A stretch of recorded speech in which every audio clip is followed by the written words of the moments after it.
From Chicago Public Radio, this is Odyssey. I'm Gretchen Helfrich. Pragmatism usually means something like practicality, doing what works. But pragmatism also refers to a philosophy which emerged in the 19th century in the United States among thinkers like William James, Charles Peirce, and most famously, John Dewey. The philosophical notion of pragmatism is perhaps not so different from its everyday meaning. One definition of pragmatism, that is abroad, holds that the value of an idea derives from its practical consequences. As a school of philosophy, pragmatism is alive and well. Its contemporary advocates have further interpreted and developed the ideas that arose more than a century ago. Today, on Odyssey, we're going to explore pragmatism in its old and new forms and look at its relevance to contemporary thinking. We'll talk today with Hilary Putnam, who is Harvard University Professor Emeritus at Harvard University, but he joins us from Seattle, Washington today. Here in Chicago, we are joined by James Conant, who is a professor of philosophy at the University of Chicago, and Richard Rorty, who teaches at Stanford University. Richard Rorty, you are sort of the pragmatist in chief these days, so I'm going to ask you to define pragmatism for us. What are the fundamental elements of pragmatism? I think the most important element is saying if you can succeed in justifying your belief to all comers, past, present, and future, in an ideally free communicative situation with maximum availability of evidence, then you don't have to worry about whether your belief corresponds to reality. Pragmatism started off as a reaction against what's been called the correspondence theory of truth, that is, the idea that beliefs or sentences are true if they correspond to reality. In the old days, there was a skeptical problem, namely, suppose we got these terrifically justified beliefs in physics or politics or whatever, how do we know they correspond to reality? Is justification a test of truth? The pragmatists threw out correspondence with reality and said, worry about justification, worry about availability of evidence, worry about freedom of the communicative situation, and you won't have to worry about correspondence. Let me ask you two questions. First of all, can you elaborate on what you mean by justification? Just answering objections to the belief you hold, dealing with alternative theories, alternative positions, and so on. When we say that the scientists now all agree on the Darwinian theory of evolution, we mean they find the belief justified in that it has beaten all the other competing theories in the light of the evidence, in the light of everything the scientists know. When we say that representative democracy is the best form of government, we mean that among people who are free to decide this is the form of government they'd like to live under if they possibly can, that kind of thing. It's to talk about justification, to talk about relations between human beings. To talk about correspondence to reality is to talk about the relation between human beings and something non-human. The pragmatists suggested you forget about the non-human and just assume all your moral and intellectual responsibilities were to other human beings. So do pragmatists come down on the question of whether there is this non-human thing, or they just leave it aside? They think it's pointless to debate the question, does reality have an intrinsic nature? Jim Conant, is that how you understand pragmatism? Well, I certainly think that it's well represented by Professor Rorty. That's what many people think pragmatism is. Insofar as I want to be a pragmatist, I don't want to agree with everything he said. Well, do you want to be a pragmatist? I do. Okay. And also, and that partly means, what did the people who thought they were pragmatists think? I mean, what is it to be faithful to their thought? Some of what Professor Rorty said in answering your question initially put the question negatively. He said, this is what pragmatists reject. They reject a certain conception of correspondence. And I think most of what he said there I would probably agree with. That is, there are certain theories of correspondence which are pretty hard to spell out, and they were rejecting them. But I think the crucial step comes when one says that something positive, that is not what pragmatists reject, but what do they affirm? What are they putting in its place? And there it's tempting to say something like, and I think Professor Rorty does sometimes say things like this, that what, for instance, meaning or truth is not just a pragmatist theory of meaning or truth isn't just a rejection of a certain theory, but it's a positive theory that says that, for instance, truth is exhausted by justification. So what it is for something to be true for a pragmatist is for it to pass muster with a certain community of peers, defined a certain way. And that does fit in with what he said when he said, for instance, pragmatists aren't interested in anything sort of transhuman or non-human and being responsible to that. And I do worry about such a view. I think that we should be able to make sense of the entire community being wrong, so we can have beliefs that are well justified. Maybe our best scientific theory is well justified, but it could turn out not to be true. The way we use the word true, that's a well-formed thought. And what we mean isn't just as a community we'll change our mind, but that there's something we're wrong about and something we're answerable to, which isn't just what will pass muster with our peers. Well, but do you think that the way Professor Rorty described it, that possibility is not there? I mean, if a new idea comes along and the justification is better than the justification for the original idea, then you change your mind. Right, but what does justification is better mean? Does it mean we can convince most of our peers, or or is that all it means? That's certainly part of what it means. I think the reason the situation is difficult is if you have good practices of inquiry, getting things right, that is being answerable to something non-human, the world, and convincing your peers that this is what we should say about the non-human world, more or less coincide. But I think when one wants to give account of what truth is, and one simply says, it is justification and nothing more, at that point I think you've thrown out a notion of truth that you would like to hang on to. I would like to hang on to, and it seems to me at least some pragmatists sometimes have worried about losing that notion of truth. Hilary Putnam, anything you would like to add to our working, somewhat internally contradictory definition of pragmatism? Okay, I'm enjoying this very much. First, I can't call Dick Rorty Professor Rorty. We've been friends for much too long. But Richard Rorty certainly has done a great deal to revive interest in pragmatism. I know it was reading his review of a book by Jacques Barzun, A Stroll with William James, about 20 years ago, that led me to teach William James for many years. So I'm grateful to him for putting pragmatism back on the map. But I don't call myself a pragmatist, although I think I've learned an enormous amount from the pragmatists. And the reason I don't call myself a pragmatist is I'm relatively less interested in what the pragmatists have to say about truth than the discussion between Jim Conant and Dick Rorty just now suggests. Those are important issues in philosophy. They're fascinating.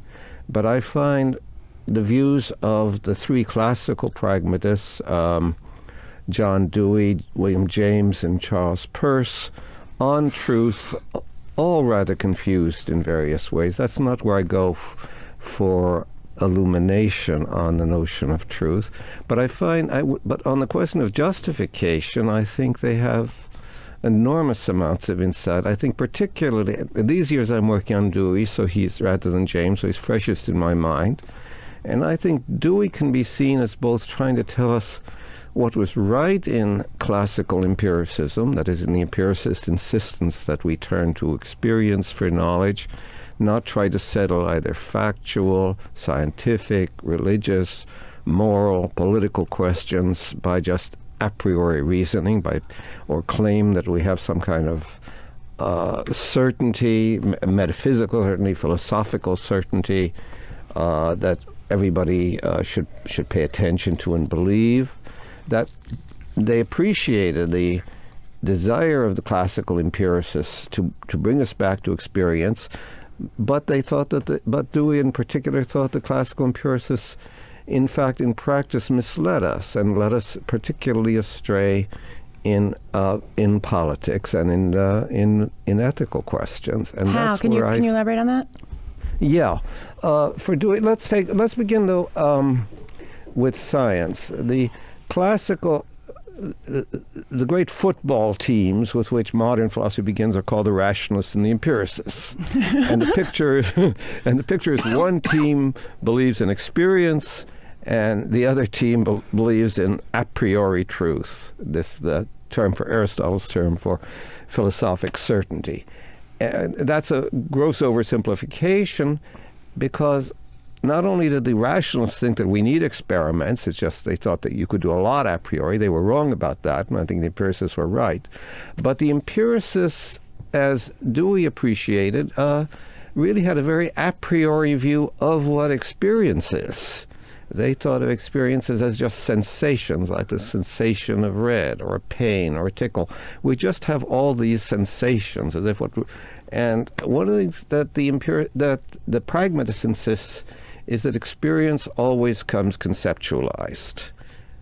In particular, we now observe, for example, we don't just observe sensations, and we don't even just observe tables and chairs.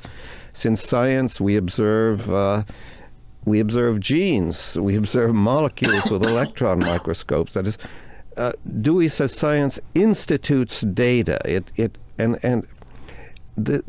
Similarly, Dewey thought that just as the empiricists aren't really describing how science works, they're really inventing a metaphysical story about how it all goes from these observations of isolated atomistic sensations.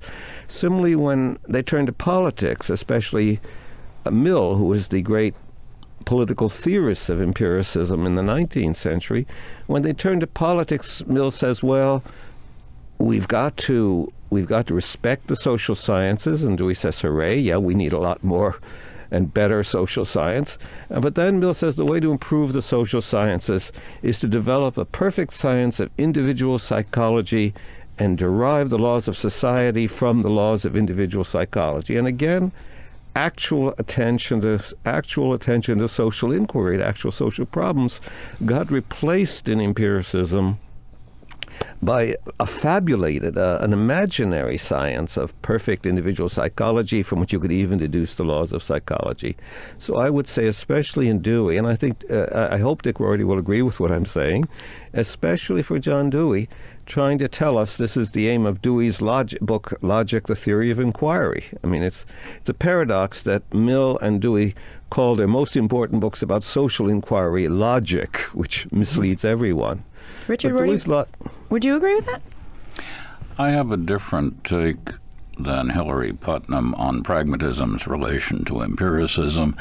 It's true that James and Dewey thought of themselves as continuing the empiricist tradition.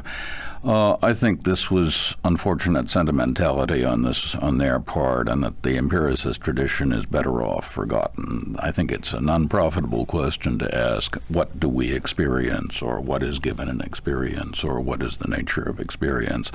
I think inquiry is a matter of reweaving a network of beliefs and desires. We do this as a result of the causal impacts that our environment makes upon us, and we don't need a middleman called experience to describe the process of changing our beliefs and desires.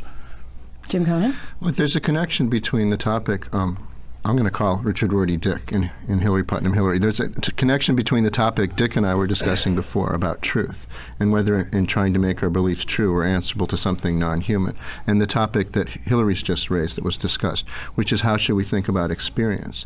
And as became clear in Dick's answer, again, when he talks about experience, he wants to say that experience is something that just involves a certain causal interaction between us and the world. If it were something more than that, then our beliefs would be answerable to something other than what other human beings say. I think Hilary's right that the pragmatist thought, and what one should think, is that experience plays a role in justifying beliefs. Our beliefs are answerable to our experience. And that Hilary's right that the pragmatist thought that involves concepts and not just sensations. All right, we're going to come back and talk more about pragmatism after a break. Stay with us. I'm Gretchen Helfrich, and you are listening to Odyssey.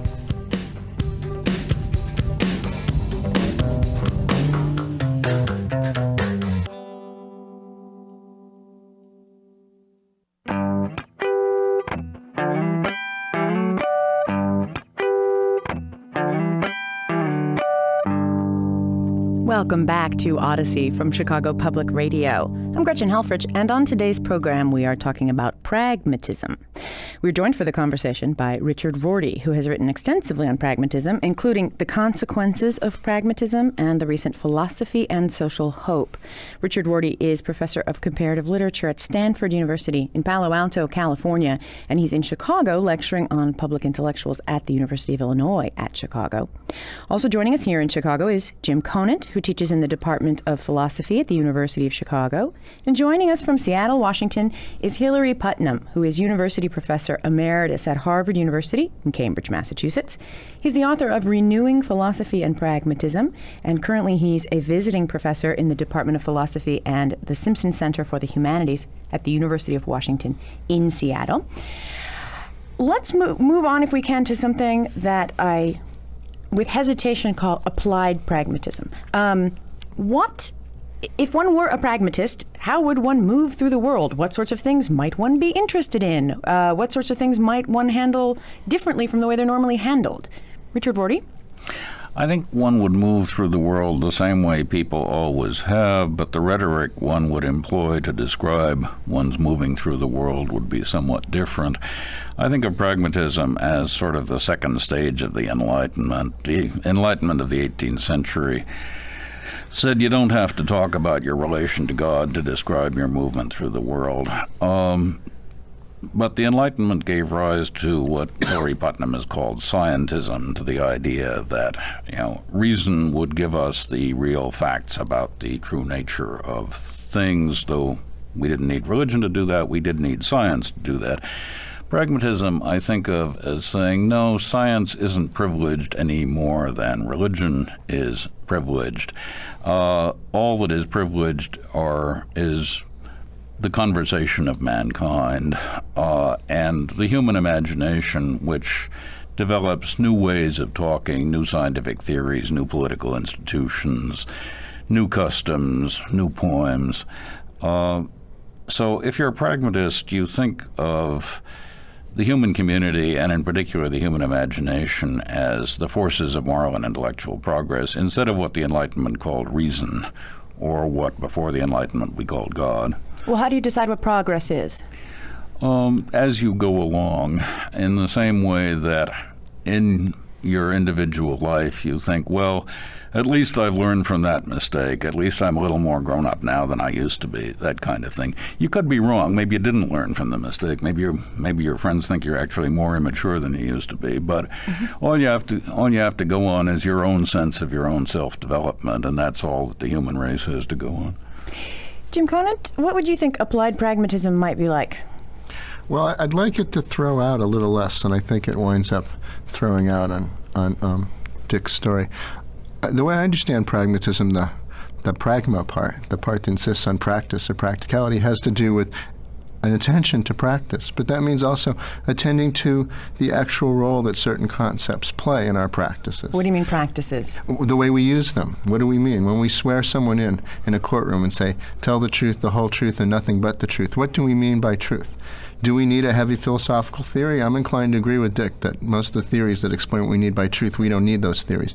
But I don't think we can make sense of what we mean by truth by saying something like, attend to the consequences of what you say. That's precisely what we want the person not to do when we swear them in. We want them to attend to what we call the truth. What does that mean? And what I'm worried about on Dick's story is on his picture of the Second Enlightenment, where he sort of pictures notions like truth, fact, the world, experience, things like this as being sort of surrogate deities, that just like we've thrown out various theological notions, we should, if we attain to full maturity, throw these notions out too, and all we need is the idea of a conversation between each other. I think that's throwing out a little too much. That's actually not attending to the role that these words have in our practices, and that wouldn't just be a change in rhetoric. If we actually got rid of that vocabulary and tried to live without it, that would mean a change in our practices. Can you give me an example?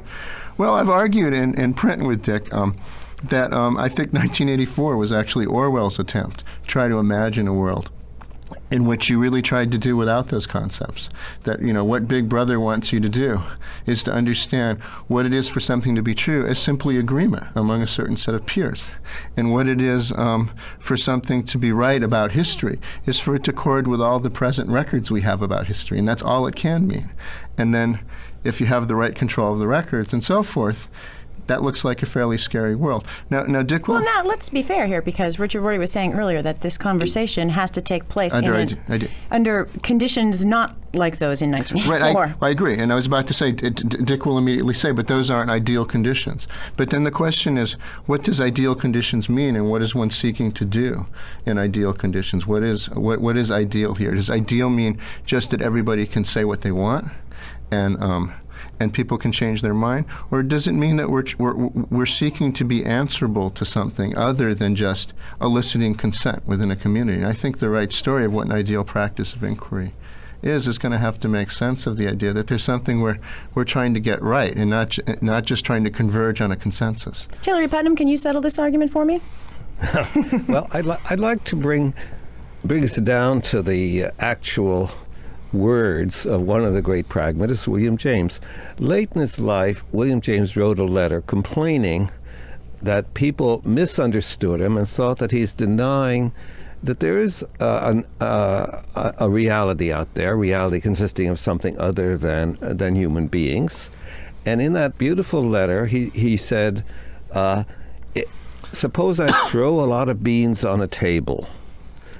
Depending on my interests, I can classify them in a lot of different ways, as say big, light beans and heavy beans, big beans and in volume and little beans, brownish beans and grayish beans. I could even number them and say beans whose number is divisible by 7.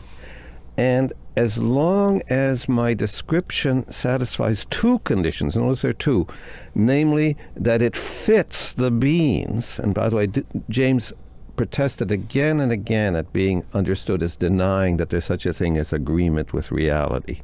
He says the problem is to analyze the kind of agreement. He said, as long as my description fits the beans, it's answerable to that, as in the way Jim Conant just referred to, and also fits my interests. What's wrong with calling it true? So first of all, I do think the pragmatists have a notion of a non-human reality, have the notion of fitting it, but they're also concerned in the effects our beliefs have in the real world, and it's not a trade-off. It's not if it makes you happy enough, call it true, even if it doesn't fit. It's got to do both. So there are not 4 lights, as in 1984, or 5 lights. No, that's right. And I would say, coming to what political difference they wanted pragmatism to make, well, they had different politics. The 3 classical pragmatists were, I would say, as far as I can make out, Peirce was extremely conservative. James was a liberal and an anti-imperialist, anti-racist. He showed his anti-imperialism by denouncing American imperialism in the Philippines. He supported Dreyfus and the Dreyfus affairs.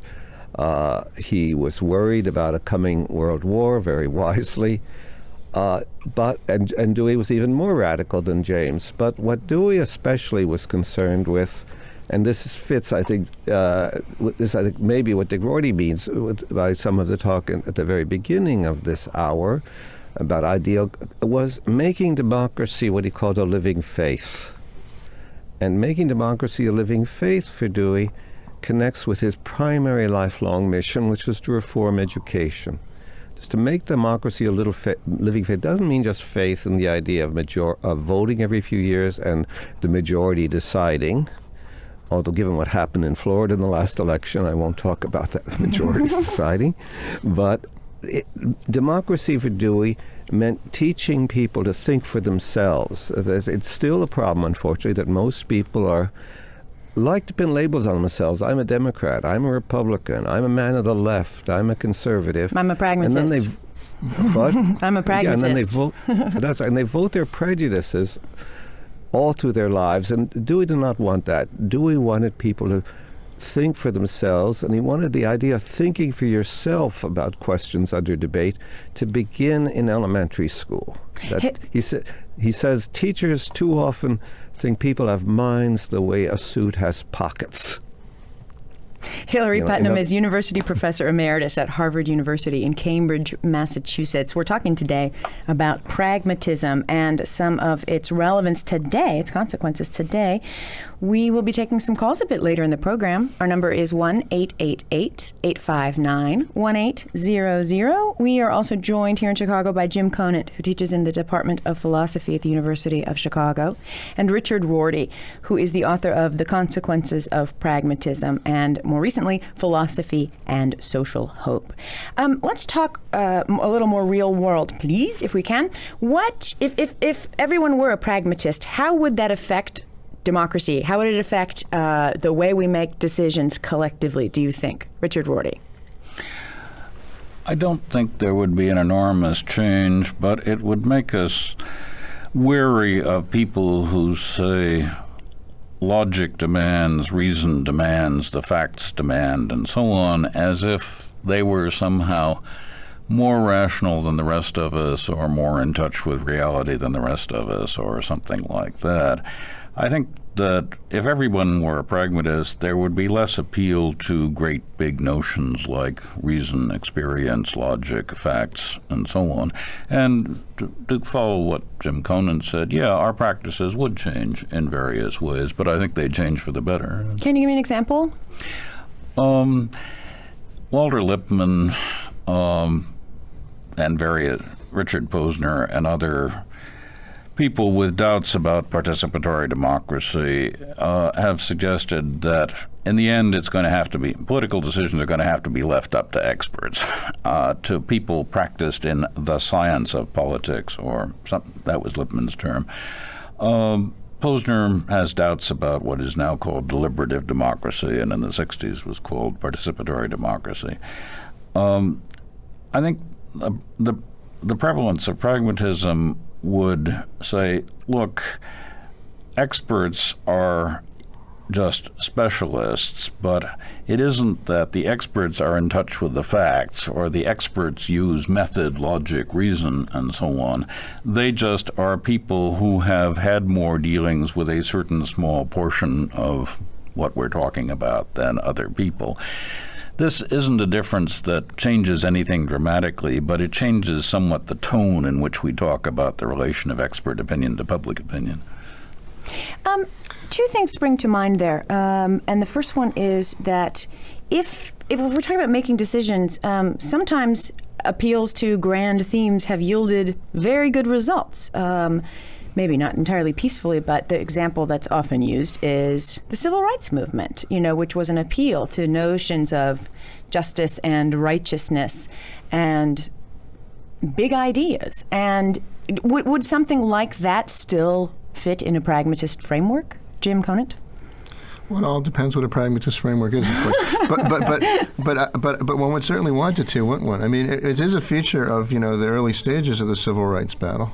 It depends how far one goes back in its history, I guess, that you had some people who thought something was right, and they were going to stand up for it. And some of these people were willing to stand up for it whether they were going to win the argument or not. They didn't think that being able to convince their peers and knowing that they would succeed was a condition of taking the position they did. And I think, nobody thinks that, do they? Well, the problem is that if you take seriously the idea that that all that truth comes to, or being right comes to, is a matter of being able to convince your peers, then it does seem like that would be a sound calculation. But is this view actually held?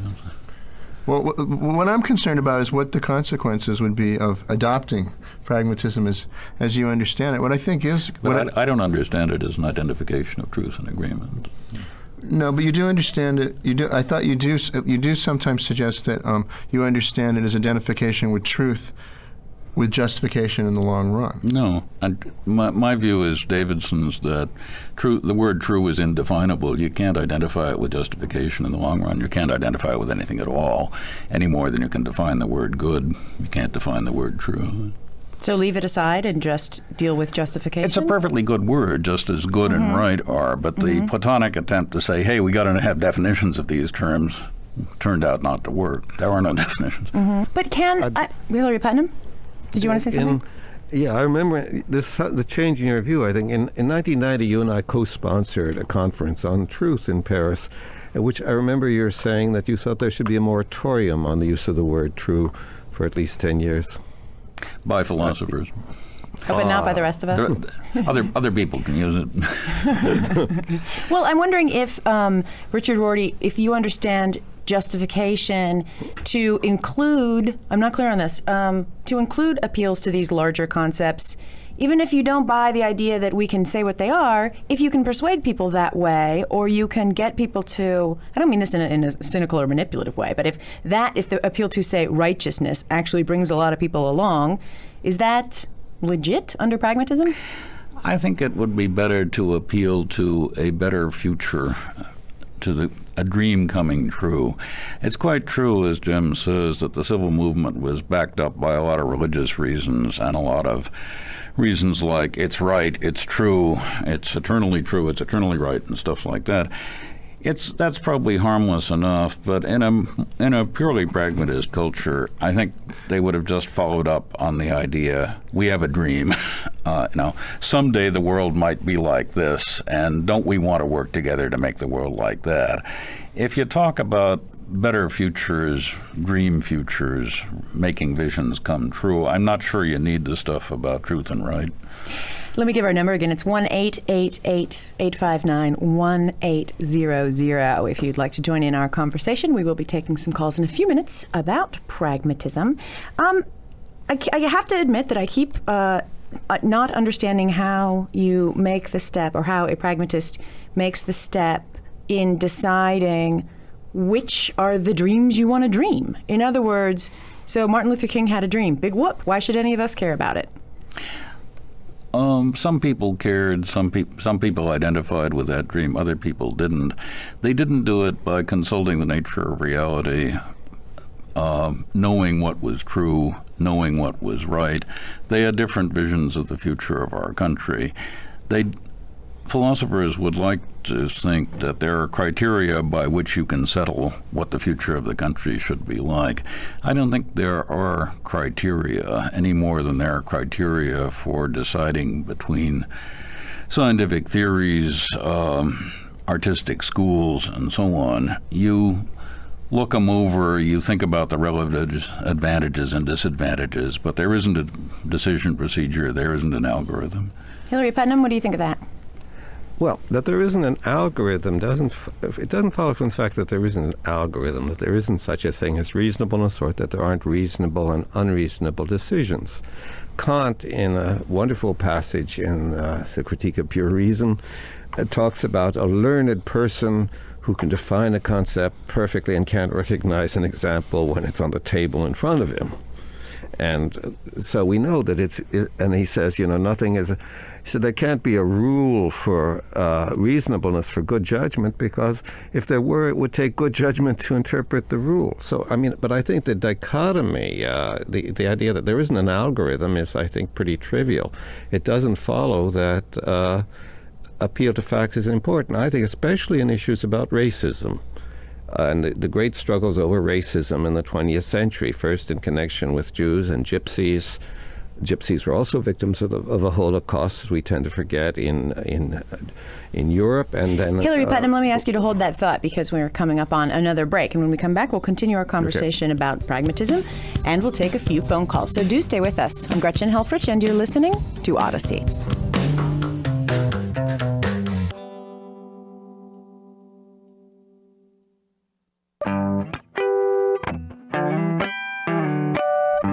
Welcome back to Odyssey from Chicago Public Radio. I'm Gretchen Helfrich, and on today's program we're talking about pragmatism. We're joined by Jim Conant, who teaches philosophy at the University of Chicago, Richard Rorty, who has written extensively on pragmatism. He's a professor of comparative literature at Stanford University in Palo Alto, but he's here in Chicago with us today. And joining us from Seattle is Hilary Putnam, who is University Professor Emeritus at Harvard University. We're going to take some calls in a moment at 1-888-859-1800. But Hilary Putnam, let me let you finish up your point that you were making when I cut you off. The point I'm making is that, and I should add also the women's movement, that discrimination in both its less violent and more violent forms was always justified by claims to the effect that certain people were inferior in specifiable ways to other people, and the refutation of those factual claims, that in fact it's not true that women are not intelligent enough to hold such and such jobs. It's not true that they're more emotional, less reasonable than men. It's not true that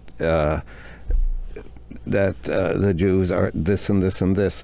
It seems to me that it is not simply a matter of talking about making dreams come true. It's also a matter of constantly showing that arguments that are offered to justify discrimination and oppression are bad arguments and rest on false beliefs. When Plato says, for example, when he justifies equality of women in the Republic, that if it's the case, and he thinks it is the case, that the women difference between men and women is that he says the man engenders and the woman brings forth, but that's not relevant to the performance of being a guardian, the highest job in the Republic, and therefore being a guardian should be open to both men and women. He's exposing a bad argument. I think talk about arguments being good or bad, premises being true and false, is essential to responsible politics. All right, let's take some calls. Our number is 1-888-859-1800. How about hearing from Chris? Hello, Chris. You're on Odyssey. Hi, Gretchen. Great show. Thank you. I guess my question goes back to my college days. I might have a simplistic idea of pragmatism, but as I understood it, sort of pragmatism, as James and Dewey espoused it, was basically that it's true if it works, whereas Peirce, who I think coined the term pragmaticism to differentiate himself from the other two, said the more it works, the more likely it is to be true. And I just wanted to, be corrected probably by the panel. Richard Rorty? That sounds like an accurate report of what they said, but I don't think the quarrels between Peirce and James, or the disagreements between Peirce and James, are of any great importance. Peirce was a philosopher who never was able to put together a consistent view, and he was a counterpuncher who whenever James tried to do him a favor by saying, I owe it all to Peirce, said, oh, James completely misunderstood me, and stuff like that. I don't think that any of the particular formulations that you find in the works of the classical pragmatists will do, and I agree with Hilary that their attempts to say what truth is should just be abandoned. Nobody should try to say what truth is. Can you distinguish, for my naive mind, the difference between that pragmatic view of truth and something more like relativism? Relativism is what people call pragmatism who don't like it. Nobody ever calls himself a relativist. Nobody defends a view called relativism. But people who think that the pragmatists are giving up too much say, they are relativists. Jim Conant, you're one of those people. I am. It's true. Let's go back to Martin Luther King for a moment. Your question about Martin Luther King. I think if Martin Luther King took Dick Rorty's advice, we would have all been worse off. That is, if he just represented himself as saying, I have a dream, and I think you'll like it. Try it. What he did instead was, I think, try to indict people on the ground they presently stand by using concepts like justice and saying, if you think hard about what you want to mean by justice right now, you have to admit that the society you consent to is unjust. That means taking people's conceptions of what's right and wrong and making them answerable to them, including, as Hilary was saying, with respect to some issues that come up in racism and discrimination, factual issues. It's not just a matter of saying, I have a vision, let's try it, we'll all like it. If political debate was limited to those resources, then I think a lot of people would just say, well, I'd rather not try it. And Martin Luther King wouldn't have gotten much of a hearing. I think that powerful political change comes about by not just sort of having a dream and encouraging people to dream it, but being able to argue there's something wrong, factually, morally, or otherwise, with what we're doing right now and holding people accountable to it and saying the present consensus hasn't gotten something right, not just seeking a different consensus. Okay, but you said, I'm going to call you on this, because you said indicting people on the ground they stand on, in other words, saying your notion of justice, if you were actually to implement it, would mean that society as we currently understand it is wrong. And so if we hold you to your own views, rather than saying your views are wrong, your own practice is wrong. Concepts. But that means you have to look at the applications of the concepts. This goes back to Hilary and the beans. What's wrong with, in 1984, was saying that 4 fingers are 5, or what's wrong with describing the beans certain ways, is if you look closely at the fingers or the beans and what we're doing, the concepts don't apply. So what is it to think for yourself, a topic Hilary raised and said, do we want us to think for ourselves? Well, I think what it is to be able to think for yourself is to learn certain concepts and then just not try to guess what other people would say in certain circumstances, but then look at the situations in which the concepts apply and ask yourself, what am I committed to saying if I want to be using this concept correctly? And that involves not just looking sideways at your peers and what they'll approve of, but looking at the situations, the world, in which the concepts apply and asking yourself if you've got it right. And that's something non-human that you have to get right. Let's take another call. Let's talk with Edwin. Hello, Edwin. Hello there. So I wanted to talk to you guys about rhetoric a little bit in the political sphere. In public meetings, you have often lots of little interests that conflict. And in any giant public meeting, you have some people who dispassionately want to at least come to an agreed set of facts and talk about them, and others who appeal to passion, some very skillfully. Those appeals have great effect in the views the public take away from meetings. And I'm interested in your view, particularly as you talked about participatory democracy earlier, on, I guess, the role of space and time in making deliberative decisions in a democracy. All right, who'd like to answer that? Jim Conant? Oh, thanks. Well, this is perhaps a moment to say there's much in Dick Rorty's own conception of pragmatism I agree with. I was quibbling over the differences. I do think it's an important feature of democracy that one of the things we have to do is all get along.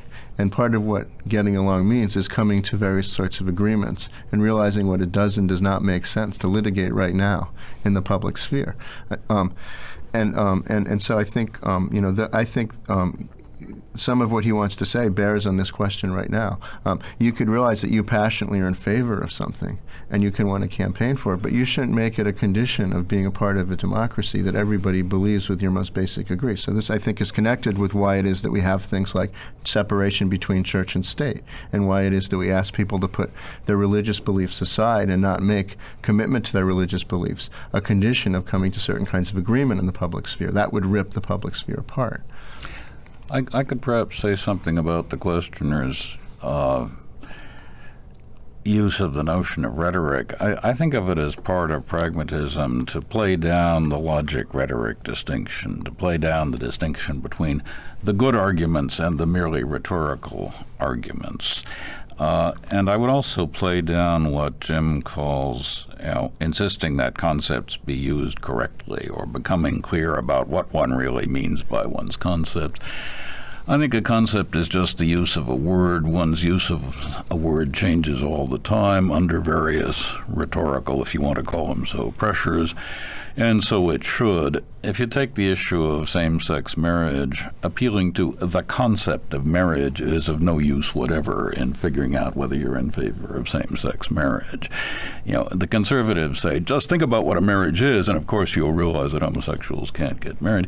But that isn't, thinking about what a marriage is or what the concept of X is or how the word X is correctly used seems to me the kind of thing that philosophers are always asking the public to do, and it is itself a rhetorical device of rather little value.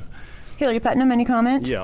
Yeah, I'd like to make a couple of comments. First, going back to Chris's question, I think we should distinguish between pragmatism and neo-pragmatism. I think what Rorty is describing as pragmatism is neo-pragmatism, of which the great spokesman is Richard Rorty, and he's an authority, I think, on what neo-pragmatism is.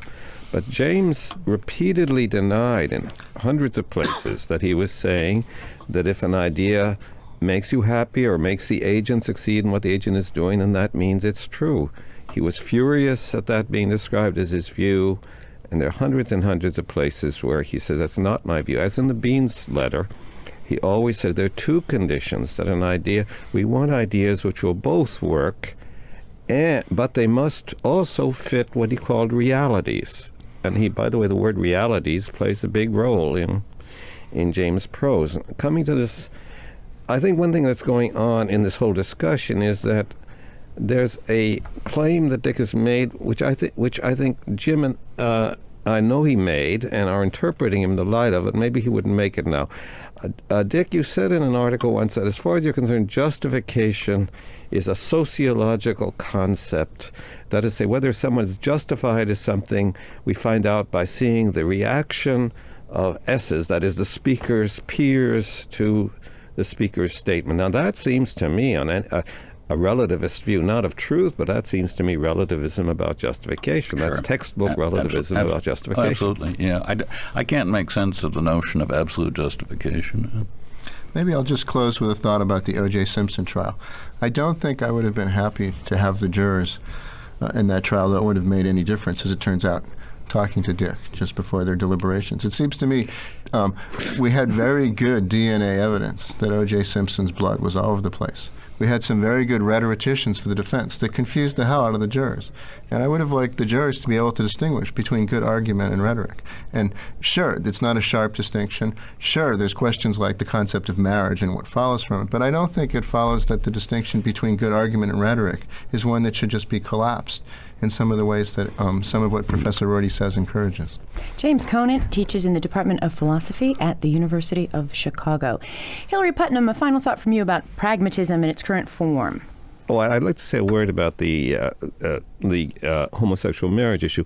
Paying attention to concepts doesn't mean that one never sees the need to extend a concept. I think that this is something, by the way, in which most people know Iris Murdoch as a great novelist. She is also, I think, a great philosopher. And in a little book called The Sovereignty of Good, she discusses the way in which that to be faithful to our moral concepts, we have to be prepared to extend them.